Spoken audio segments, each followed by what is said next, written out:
Olá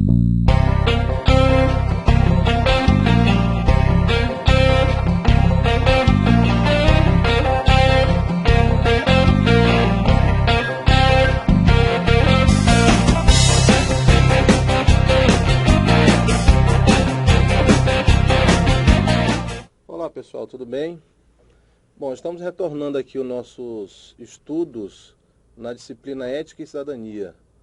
Hoje nós vamos tratar na segunda unidade dessa disciplina sobre conduta cidadã, sobre cidadania, sobre o famoso jeitinho brasileiro e algumas noções de sistema público de segurança, de valores morais e relações humanas e também sobre preconceito e tolerância dentro da organização do trabalho, né?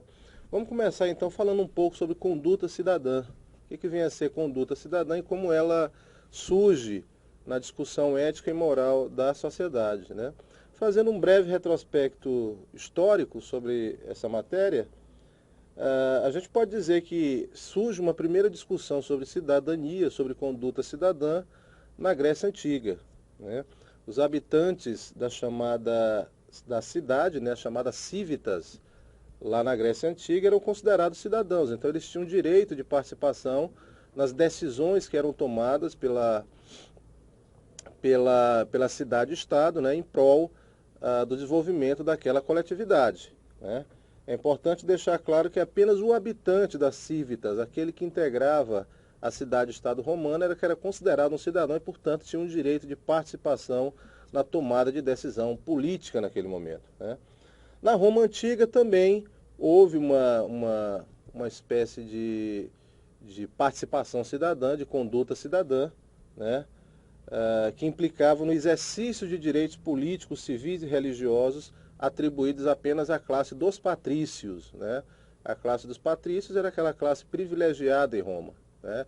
Era a classe mais abastada, era a classe que tinha efetivamente o exercício de direitos políticos e direitos cidadãos. Os chamados plebeus, no primeiro momento, que era o povo, né? População de menor renda, aquela população que não participava inicialmente dessas decisões políticas, por volta de 450 a.C., também foi integrado à cidadania, ou seja, a partir de 450 a.C., o povo também pôde ter uma conduta cidadã, pôde participar das decisões políticas de Roma, né? Na Idade Média, a gente teve uma diminuição dessa participação cidadã, né? No período do feudalismo, vocês lembram muito bem, havia o sistema da vassalagem, quer dizer, havia uma dependência muito grande do camponês em relação ao senhor feudal. Então, na verdade, as decisões políticas, as decisões mais relevantes de um determinado reino, né, de uma determinada coletividade, eram tomadas por esse senhor feudal. O vassalo, o camponês, aquela pessoa, ele vivia um sistema de extrema dependência. Ele não tinha, portanto, qualquer participação nessas decisões políticas. Isso vigorou por muitos anos, até que na Revolução Francesa, no ano de 1789, nós tivemos ali o início do Estado moderno, com o surgimento da cidadania, daquela ideia de liberdade, daquela ideia de igualdade e de fraternidade.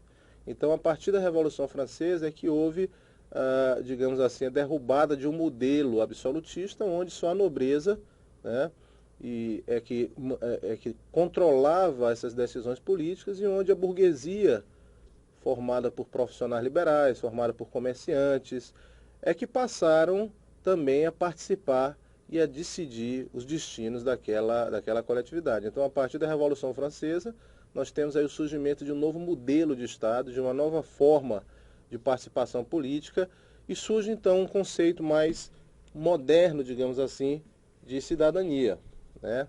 O que vem a ser, portanto, cidadania? Cidadania é o direito de participação política, é o direito de participar das decisões que são tomadas pelo Estado. É o direito que tem qualquer cidadão, né, de participar dos destinos do seu país, dos destinos daquela coletividade onde ele reside, onde ele mora, né? E essa participação, normalmente, ela vai envolver o direito de escolher os mandatários, aquelas pessoas que vão governar, como também o direito de colocar o seu nome para essa escolha, ou seja, o direito de ser candidato, né? E mais do que isso, o direito de discutir, de decidir, de votar, de participar efetivamente da tomada de decisões. Vamos ver aí nesse slide, nesse segundo slide, um conceito, uma definição que é dada pelo Dalmo de Abreu Dallara. Ele diz o seguinte: a cidadania expressa um conjunto de direitos que dá à pessoa a possibilidade de participar ativamente da vida e do governo de seu povo. Quem não tem cidadania está marginalizado ou excluído da vida social e da tomada de decisões, ficando numa posição de inferioridade dentro do grupo social. Essa situação de inferioridade ou de ausência de cidadania e de direitos políticos, ela foi vivenciada por muitos anos por duas classes de cidadãos brasileiros, que foi, no caso, as mulheres e os analfabetos. As mulheres, por muitos anos, não tiveram direitos políticos, não podiam votar e nem ser votadas, não podiam participar da decisão política, e os analfabetos, só a partir da Constituição de 88 é que passaram efetivamente a serem eleitores, então puderam exercer sua cidadania, puderam participar do direito de escolha dos seus representantes. Cabendo fazer uma ressalva: a Constituição ela não permite ainda que o analfabeto possa ser candidato. O analfabeto ele pode votar, pode participar da escolha, mas ele ainda não pode ser candidato, que de certa forma é objeto de algumas críticas, porque alguns acham que isso é uma meia cidadania, né? Quer dizer, o analfabeto ele pode votar, ele pode escolher o seu representante, ele teria maturidade política para isso, mas não poderia ser votado. Quer dizer, isso é uma crítica que é feita por muitos estudiosos da ciência política e também do direito eleitoral e constitucional, mas o fato é que a Constituição hoje ainda não permite que o analfabeto possa ser candidato, né? Essa noção de cidadania moderna do Brasil, efetivamente, ela teve um impulso muito grande com a Constituição de 88, né? A Constituição de 88, ela rechaçou uma série de preconceitos que havia até então, né? Algumas pessoas efetivamente eram discriminadas na nossa sociedade, não tinham direitos políticos, não podiam exercer a sua cidadania, como é o caso das mulheres, que eu falei ainda há pouco, como era o caso dos analfabetos, né?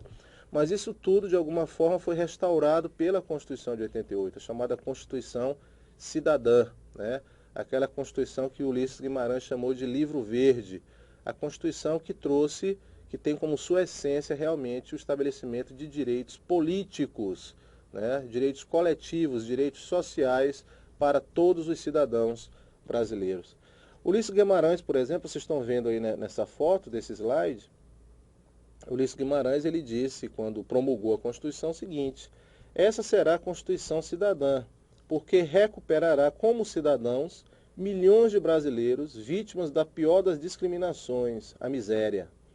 O cidadão é o usuário de bens e serviços do desenvolvimento. Isso hoje não acontece com milhões de brasileiros, segregados nos guetos da perseguição social. Então vejam que Ulisses Guimarães ele coloca duas ideias interessantes de cidadania, né, ou de exclusão cidadã. A primeira situação que ele coloca muito bem, que ainda existe até os dias de hoje, mesmo passados mais de 25 anos da promulgação da Constituição, é a exclusão da cidadania pela pobreza, pela miséria, pela impossibilidade de que as pessoas possam ter a sua sobrevivência garantida pelo país, né? Então, infelizmente, o fato de as pessoas não terem condições de se alimentar, não terem condições de ter uma educação, né, de qualidade, isso de certa forma acaba prejudicando o exercício da cidadania, né? Ulisses também coloca uma outra situação, que é a posição do cidadão frente ao Estado, né? O cidadão ele é usuário de bens e serviços do desenvolvimento. O Estado, na verdade, atua quase que como uma empresa, prestando serviços ao cidadão. E cabe ao cidadão, portanto, cobrar esse serviço de qualidade, serviço de saúde, serviço de educação, né, atuando quase que como um consumidor do serviço público. Até porque a gente tem que ter em mente e guardar muito bem, o cidadão também é contribuinte, né? O Estado ele presta serviços, ou ele tem esse dever de prestar serviço, porque ele tem recursos que são decorrentes da tributação, do pagamento de impostos por parte da sua população. Então, obviamente, a população, além de já ter os direitos assegurados na Constituição Federal, ela também tem esse direito de cobrar reforçado porque ela paga imposto. Se você paga imposto, você, mais do que qualquer um, passa a ter um direito, um reforço a esse direito de cobrar serviços públicos de qualidade. Vamos então falar um pouco sobre esses direitos e deveres do cidadão que a Constituição Federal de 88 trouxe, né? Se a gente for observar bem e ler o texto da Constituição, nós vamos encontrar no artigo 5º da Constituição uma série de direitos e garantias individuais e coletivas, né? São os chamados direitos fundamentais da Constituição. Todo cidadão brasileiro é detentor de direitos fundamentais, né? É o direito à vida, é o direito à educação, é o direito ao lazer, é o direito, respeito à sua liberdade, é o direito de liberdade de manifestação de pensamento, sendo vedado o anonimato. Então, é uma série de direitos que são assegurados pela Constituição Federal e que devem ser respeitados não só pelo Estado, mas também por qualquer cidadão. Por exemplo, a Constituição estabelece um direito, e na verdade uma vedação, que é muito importante para a atuação do técnico em segurança do trabalho, que é a vedação da discriminação no ambiente de trabalho, né? Ninguém pode ser discriminado por motivo de sexo, de raça, de origem, etc. Então, isso é um direito fundamental que a Constituição coloca, institui, e que garante a qualquer cidadão, né, o direito de cobrar o respeito à igualdade, o respeito à sua identidade. Isso, portanto, vem assegurado na Constituição Federal. É importante deixar claro o seguinte, aquela ideia, né, de que os direitos, até onde vão os direitos vão até onde começa o direito do outro, né? Ou seja, na medida que a Constituição garante um direito para o cidadão, é óbvio que esse cidadão ele não pode abusar no exercício do seu direito, ele não pode extrapolar no exercício do seu direito, né? Se você tem o direito de fazer uma atividade, uma festa, alguma coisa na sua casa, por exemplo, no seu domicílio, você também não pode fazer disso algo que prejudique a vida do seu vizinho. Então, há um limite no uso do direito, que é o direito do seu vizinho, né? É preciso, portanto, ter respeito pelo direito do outro. O cidadão, portanto, ele é detentor de direitos, ele tem o direito de cobrar essas prestações do Estado e também dos outros particulares, mas ele também tem uma série de deveres que decorrem disso. O principal dever é respeitar o direito do outro. Uma questão que se coloca também, se a gente for lembrar aqui do slide lá do Ulisses Guimarães, é uma discussão sobre se o cidadão é ou não consumidor. O cidadão é um consumidor também, como um consumidor comum, ou não? Ou a cidadania é uma situação diferente, né? A gente sabe que a Constituição garante os direitos do consumidor, mas esse consumidor ele é tratado, ele é conceituado como um particular que detém ou que adquire uma prestação de serviços de outro particular. É aquele que compra um produto, é aquele que paga por um serviço prestado por uma empresa. Esse é o consumidor, né? O que a gente tem que discutir é se esse consumidor, se essa ideia de consumidor também alcança o cidadão comum, em face do Estado. O exercício da cidadania seria semelhante ao consumo, né? Essa ideia de consumo. Algumas pessoas defendem isso, né? Dizem que o consumidor, na medida que ele paga impostos, é como se ele estivesse pagando ali pelo produto, né? Ele está pagando pela prestação de serviços, ele passa a ter um direito de consumidor de serviços do Estado, né? Ele pode cobrar do Estado a qualidade na prestação dos serviços, a eficiência na prestação dos serviços. É por isso que é muito importante que o servidor público ele também respeite um código de ética, ele respeite e atue com zelo, né, no exercício da sua atividade de forma eficiente na prestação do serviço público. Vamos então, adiantando um pouco aqui, tratar de um aspecto também que é extremamente relevante na nossa discussão, principalmente aqui no Brasil, que é esse problema do jeitinho brasileiro, né? O que é esse jeitinho brasileiro que tanto, de certa forma, atrapalha, né, o desenvolvimento de uma cultura mais ética, de valores morais por parte da nossa sociedade, né? Esse jeitinho brasileiro é o que a gente chama de lei de Gerson, né? Ou seja, é aquela lei da cultura popular que diz que a gente tem sempre que se dar bem em qualquer situação, né? Ainda que a gente tenha que passar por cima de uma lei, de valores éticos, de valores morais, mas o jeitinho brasileiro, a lei de gesto, ela prega que o brasileiro não deve perder nunca, né? E isso implica em algumas situações, aliás, em muitas situações, que determinados direitos das outras pessoas sejam desrespeitados. Então, o caso muito comum que vocês devem ver no dia a dia são as pessoas que furam fila. A fila ela não é regulamentada por lei, é um costume, né? A sociedade respeita a fila como um valor ético, como um aspecto moral da nossa educação. Mas algumas pessoas teimam em furar fila, né? Então elas praticam a chamada lei de gesto, ou seja, para elas não interessa respeitar tanto o direito das pessoas que estão ali, mas principalmente tentar alcançar benefícios em detrimento desses valores éticos, em detrimento desses valores morais, em detrimento principalmente da lei, né? Essa lei de gesto ela pode alcançar assim uma relevância maior dentro da sociedade, principalmente quando a gente percebe que esse jeitinho ele ultrapassa o limite e chega ao ponto da corrupção de valores dentro do serviço público, né? Então, quando um determinado agente público coloca um servidor da sua família sem concurso, por exemplo, respeitando o princípio do concurso público, quando ele tenta beneficiar uma determinada empresa numa licitação. Então, são situações que já envolvem um nível de corrupção dentro do Estado, mas que decorre um pouco dessa cultura, é como se fosse uma exacerbação da lei de gesto, né?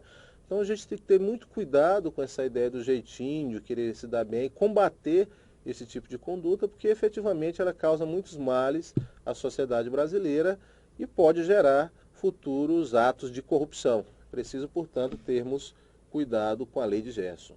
Bom,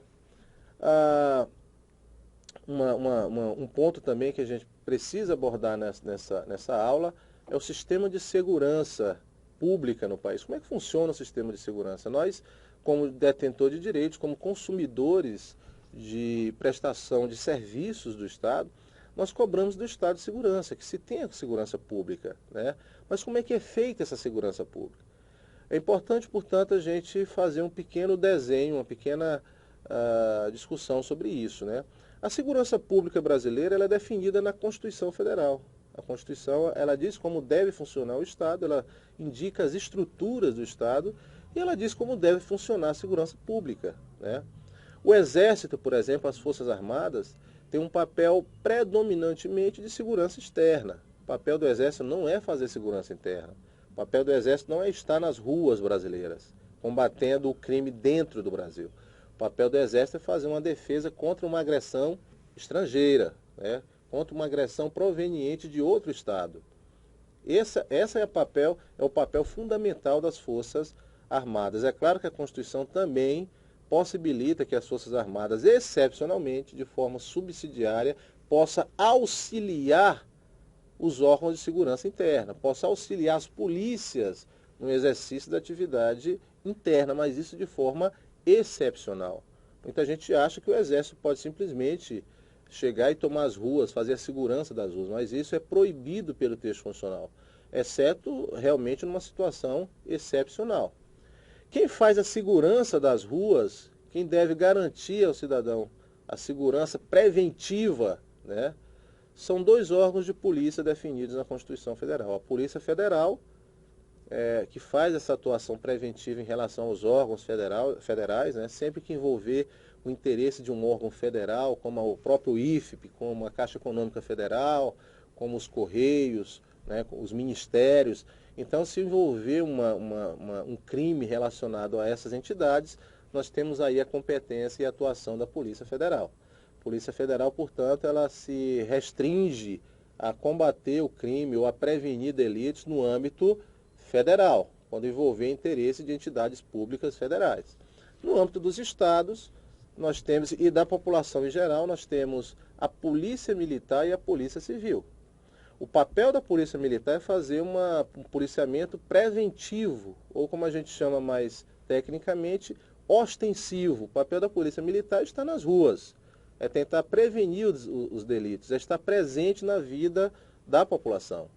A Polícia Civil ela tem uma competência diferente, um papel diferente.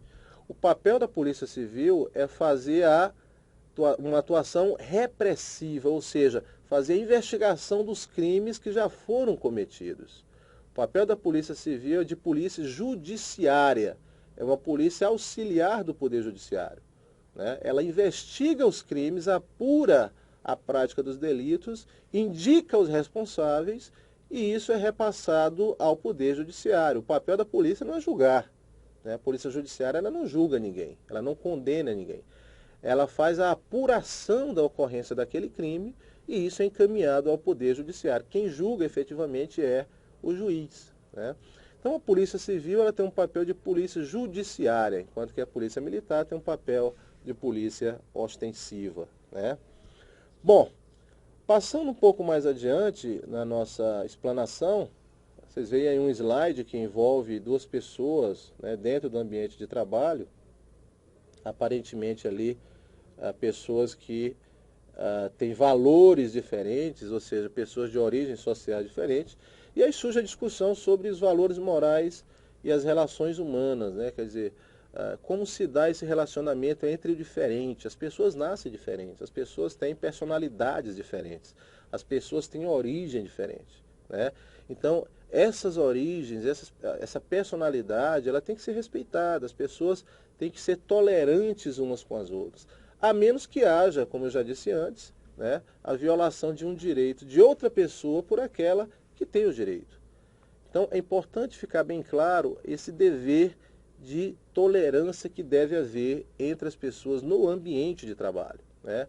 O papel de vocês como técnicos em segurança do trabalho também é orientar as pessoas para que evitem atitudes preconceituosas, discriminatórias, né, dentro do ambiente de trabalho. E como eu falei antes, a própria Constituição ela proíbe essa discriminação, né? Ela veda qualquer discriminação e garante a todas as pessoas do país plena igualdade. Então, independentemente do sexo, independentemente da origem, independentemente da raça, independentemente da opção sexual, essas pessoas têm que ser respeitadas na sua individualidade e na sua diversidade. Bom, vamos encerrar aqui então a nossa segunda unidade. Eu agradeço mais uma vez a vocês pela atenção. Espero que efetivamente a gente tenha conseguido transmitir todos os pontos que foram relacionados para essa unidade e aguardo vocês na nossa última unidade, que é a unidade 3. Então, até lá, pessoal. Muito obrigado.